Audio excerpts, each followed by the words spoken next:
Why is it that simple correlations are the hardest to make? I've always thought that my incontinence made me like a baby, but never would have imagined that wearing diapers could literally make me into a baby. I guess it's hardwired into certain people's brains or something, that you can take something like wearing a diaper and turn it into a lifestyle. I'm left to wonder though, if certain people are wired like that for life as some claim to be, can someone become that way after the fact? Hello, Earth calling Jessica.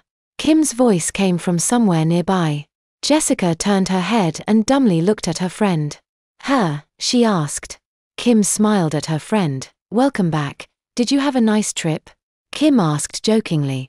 Jessica got a confused look on her face and said nothing. Kim shook her head. You were like a million miles away there for a minute. I asked you what movie you wanted to watch, she said with a smile. I'm sorry, I've got a lot of stuff on my mind right now. Jessica apologized.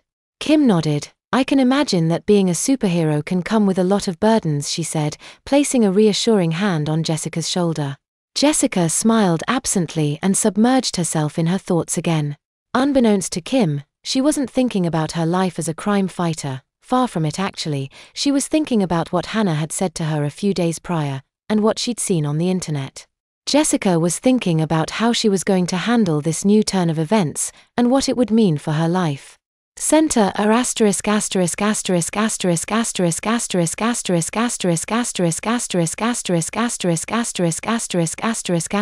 center. So, is this your regular hangout spot? A familiar voice asked from behind her. Jessica turned to see Hannah standing in the doorway of the rooftop entrance. She shook her head softly and smiled. This is where the clockwork attacked and I got my powers, she said thoughtfully. The whole thing seems like a distant dream. Like it happened forever ago, she said, smiling again. Hannah walked over to the edge of the roof and took a seat next to Jessica on the ledge. So, why the quiet alone? She asked, looking at Jessica and then down at the ground far below. Jessica shrugged. I'm still doing a lot of thinking, she said. Hannah scooted closer to Jessica and put an arm around her. Is this about the other day? She asked with a smile.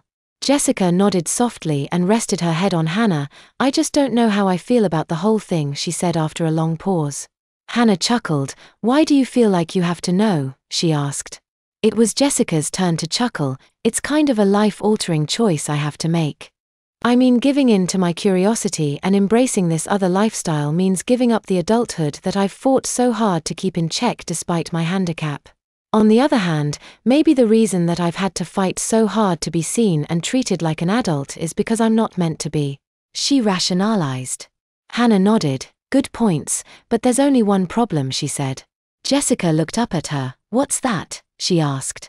Hannah looked down at her and smiled. You're doing all this thinking, and you're not listening to the one thing that matters, your heart, she said. Jessica thought for a moment and nodded. Maybe you're right, maybe I should just do it. What's the worst that can happen? She asked. It could turn out that you don't like it and you move on. Hannah said with a smile. Jessica looked up at Hannah and smiled. Well, when do we start? She asked.